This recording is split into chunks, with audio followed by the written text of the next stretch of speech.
बिस्मिल्लाहिर्रहमानिर्रहीम। Welcome to conceptual nursing academy. आज की वीडियो में हम Swat region BS nursing first semester के सब्जेक्ट फंडामेंटल ऑफ नर्सिंग का यूनिट 5 पढ़ेंगे, जिसका पहला हिस्सा टेम्परेचर जो है वो हमने कंप्लीट कर लिया है। अब हम अपने सेकंड वाइटल साइन पल्स के बारे में जो है आज के टॉपिक में कंप्लीट करेंगे। ये आज के ऑब्जेक्टिव्स हैं जिनको हम वन बाय वन कवर करेंगे। तो सबसे पहले हम बात कर लेते हैं पल्स की। जो हमारा हार्ट है, जो हमारा दिल है, वो मुसलसल जो है हमारे ब्लड को जो है वो पंप कर रहा है। ब्लड हार्ट के अंदर एक आयोटा होता है जो कि हमारे जो है हार्ट के थ्रू जो है पंपिंग ब्लड जो है आयोटा के थ्रू पूरी बॉडी में जो है वो जाता है आर्टरीज में।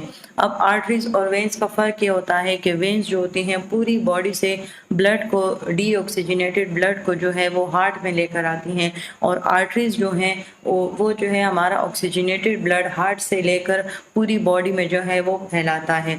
तो जो हमारे पास जब हार्ट जो है वो आयोटा के थ्रू बॉडी में ब्लड को भेजता है तो वो जो है पंपिंग के थ्रू प्रेशर अप्लाई करता है। उस प्रेशर जनरेशन की वजह से जो हमारे पास ब्लड जो है वो आयोटा से और फिर आयोटा से पूरी बॉडी में जो है वो पंप होता है। इसी पंपिंग के दौरान, इसी प्रेशर के दौरान जो है हमारे पास एक वेव जनरेट होती है। वो जो वेव होती है ये बेसिकली वो डिज़ाइन होता है जिस डिज़ाइन के थ्रू वो हार्ट जो है वो पंप हो रहा है और वो प्रेशर के साथ उस ब्लड को जो है वो पंप कर रहा है, तो उसकी वजह से एक वेव जनरेट होती है। उस वेव को हम पल्स बोलते हैं, और ये जो वेव होती है ये हमारे पूरी आर्टरीज में जो है वो मूव करती है। हमारे पास जो बेसिकली हार्ट की पंपिंग होती है वो हमारे पास जो लेफ्ट वेंट्रिकल होता है उसके कॉन्ट्रैक्शन की वजह से ब्लड जो है वो पंप्ड होता है, उसकी वजह से वेव जनरेट होती है, और वो जो वेव होती है वो पल्स कहलाती है।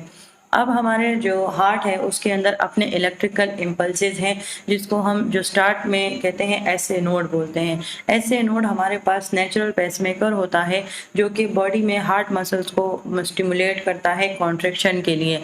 तो वो पहले आइट्रियम कॉन्ट्रैक्ट हो जाते हैं, ब्लड जो है आइट्रियम से वेंट्रिकल में आ जाता है।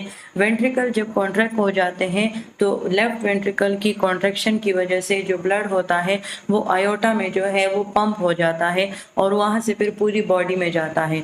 और जितना जो है हमारे पास एक वेंट्रिकुलर कॉन्ट्रैक्शन में जितना ब्लड आयोटा में जाता है उसको हम स्ट्रोक वॉल्यूम बोलते हैं, जिसकी नॉर्मल वैल्यू तकरीबन 60 to 70 ml होती है।